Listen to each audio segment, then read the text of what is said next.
चलिए चलते हैं साल 1959 में। दुनिया शीत युद्ध में उलझी हुई थी, लेकिन उससे कहीं दूर यूराल के बर्फीले पहाड़ों में एक ऐसा रहस्य पनप रहा था जो आज भी, इतने सालों बाद भी, लोगों के रोंगटे खड़े कर देता है। और ये रहस्य जुड़ा है एक पहाड़ से, जिसे वहां के लोग एक डरावने नाम से बुलाते हैं, मौत का पहाड़। तो कई हफ्तों तक जब कोई खबर नहीं आई तो एक खोज दल भेजा गया। और उन्हें क्या मिला? बस ये, एक खाली वीरान टेंट। और अजीब बात यह थी कि टेंट बाहर से नहीं बल्कि अंदर से काटा गया था। सारा सामान, खाना, पैसे, सब कुछ अंदर ही था। बस वो 9 तजुर्बेकार हाइकर्स, वो गायब थे। और यहीं से एक ऐसे रहस्य की शुरुआत हुई जो 60 सालों से भी ज्यादा समय से सुलझ नहीं पाया है। तो सबसे बड़ा सवाल यही है ना, आखिर ऐसा क्या हुआ होगा कि 9 मंझे हुए पर्वतारोहियों को अपना टेंट अपनी सबसे सुरक्षित जगह अंदर से फाड़कर -25 डिग्री की जानलेवा ठंड में भागना पड़ा? आखिर वो किस चीज से डर रहे थे?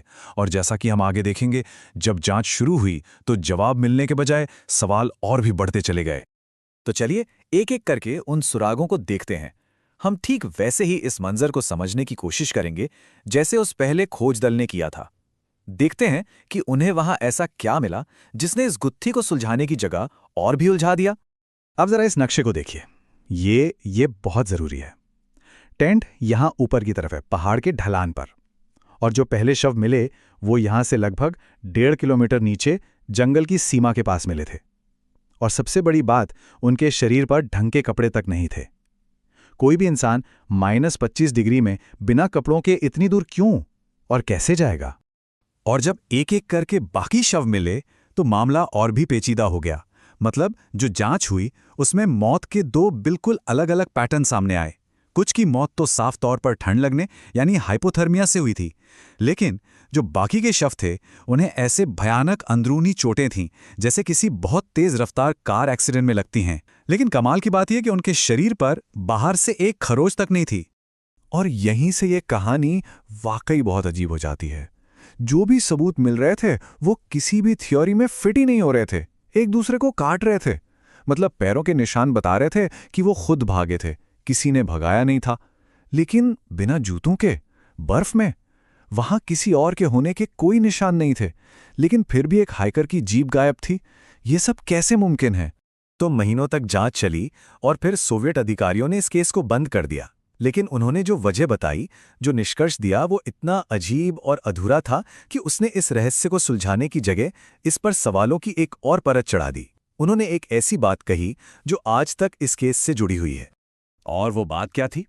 बस ये कि उनकी मौत का कारण एक जबरदस्त ताकत थी जिसका वो सामना नहीं कर सके। बस एक जबरदस्त ताकत। ये क्या थी? कोई प्राकृतिक आपदा, कोई जानवर, कोई सीक्रेट मिलिट्री हथियार? कुछ नहीं बताया गया। मतलब अधिकारियों ने कह दिया कि कोई हत्या नहीं हुई है, पर हुआ क्या, इसका कोई ठोस जवाब नहीं दिया। और अगर ये सब काफी नहीं था तो एक और अजीब बात जांच में सामने आई। कुछ हाइकर्स के कपड़ों पर रेडियो एक्टिविटी के निशान मिले। जी हां, रेडियो एक्टिविटी। अब सवाल यह है कि यूराल के पहाड़ों के बीचों बीच ये रेडियो एक्टिविटी आखिर आई कहां से? तो देखिए, जब सरकार की तरफ से कोई साफ जवाब नहीं मिलता तो जाहिर है तरह तरह की बातें होने लगती हैं। और इस केस में तो लोगों की कल्पना ने ऐसी ऐसी थ्योरीज बनाई जो सुनने में भी नामुमकिन लगती हैं। वैसे जितनी भी थ्योरीज हैं उन्हें हम मोटे तौर पर 3 हिस्सों में बांट सकते हैं। पहली, वो जो मानती हैं कि ये कोई प्राकृतिक घटना थी। दूसरी, जिन्हें लगता है कि इसके पीछे इंसानों का या शायद सेना का कोई हाथ था। और तीसरी, जो इन सबसे परे किसी अलौकिक यानी पैरानॉर्मल ताकत की तरफ इशारा करती हैं। प्राकृतिक थियरीज में से एक है कैटाबैटिक हवा। अब ये क्या होता है, जरा सोचिए। एक बहुत ही ताकतवर तूफानी हवा जो अचानक पहाड़ की ढलान से नीचे की ओर दौड़ती है। ये इतनी तेज हो सकती है कि टेंट को चीर दे। तो क्या ऐसा हो सकता है कि इसी हवा के डर से वो लोग भागे हों? अब लोग कहते हैं कि हिमस्खलन यानी एवलांच आया होगा। लेकिन दिक्कत ये थी कि वहां किसी बड़े एवलांच के निशान नहीं थे। पर एक खास तरह का एवलांच होता है जिसे कहते हैं स्लैब एवलांच। इसमें बर्फ की एक पूरी की पूरी मोटी चादर एक साथ नीचे खिसकती है।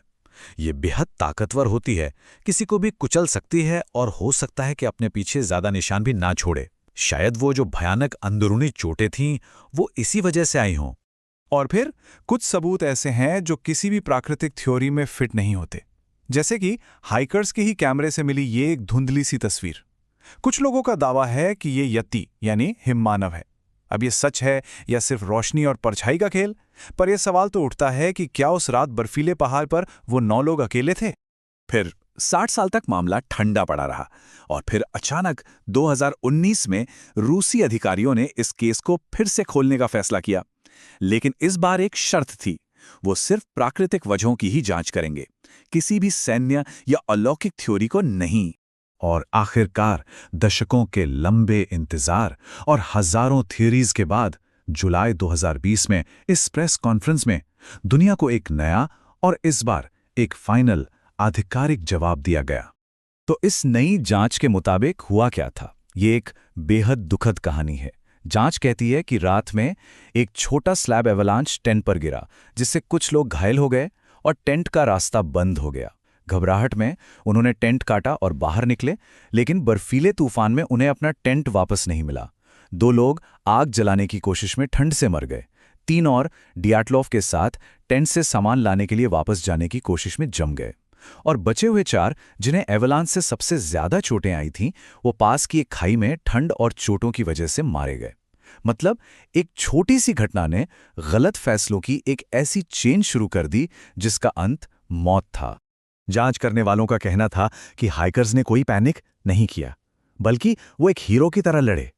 उन्होंने खुद को बचाने की हर मुमकिन कोशिश की, लेकिन उन हालात में, उन चोटों के साथ, बर्फीले तूफान में उनके पास बचने का कोई मौका था ही नहीं। लेकिन क्या इस जवाब से सब लोग सहमत हैं? नहीं, बिल्कुल नहीं। कई सालों से इस केस पर रिसर्च कर रहे लोगों का कहना है कि ये नई थ्योरी कई बड़े सवालों के जवाब नहीं देती। जैसे उन अनुभवी हाइकर्स ने ऐसी जगह कैंप क्यों लगाया जहां एवलांच का खतरा था? और उस रेडियो एक्टिविटी का क्या?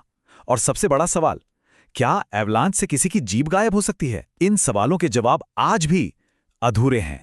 तो सरकारी फाइलों में तो ये केस सब बंद हो चुका है, एक आधिकारिक वजह भी दे दी गई है। लेकिन जब तक वो अजीब सवाल, वो अनसुलझे पहलू हवा में तैरते रहेंगे, तब तक डियाटलोव पास का ये रहस्य और मौत के पहाड़ की वो डरावनी कहानी हमेशा जिंदा रहेगी।